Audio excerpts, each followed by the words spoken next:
નમસ્કાર, આપ જોઈ રહ્યા છો કેબીસી ન્યૂઝ. હવે જોઈએ અગત્યના સમાચાર.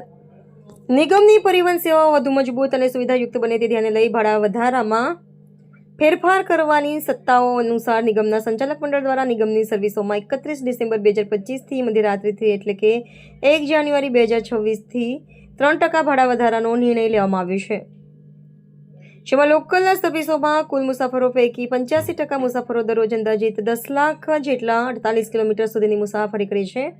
જેમાં 9 કિલોમીટર સુધીના મુસાફરોને કોઈ ભાડા વધારા થશે નહીં, જ્યારે 10 કિલોમીટરથી 60 કિલોમીટરના મુસાફરોને ₹1નો ભાડો વધારો કરવામાં આવ્યો છે. ડ્રાઈવર કંડક્ટરોની વર્ષોથી માંગણીને સૂચન હતું કે આગામી ભાડા વધારામાં ભાડું રાઉન્ડ ફિગર કરો. તેમ છતાં ભાડા વધારામાં ભાડું રાઉન્ડ ફિગર કરવામાં ન આવતા છૂટા પૈસાની લેવડ દેવડની પરિસ્થિતિ જે છે તેવી ઊભી રહી હતી અને કંડક્ટરોની સૂચનાનો અમલ ન થતા વહીવટી દ્વારા સૂચનોને લક્ષમાં ન લેતા કંડક્ટરોમાં નારાજગી. રિપોર્ટર મુસ્તકભાઈ મેઘાણી, કેબીસી ન્યૂઝ, ભાવનગર. દર્શક મિત્રો, કેબીસી ન્યૂઝને લાઇક, શેર, સબસ્ક્રાઇબ કરો, બેલ આઇકન પ્રેસ કરો જેથી આપને નોટિફિકેશન્સ મળતી રહે.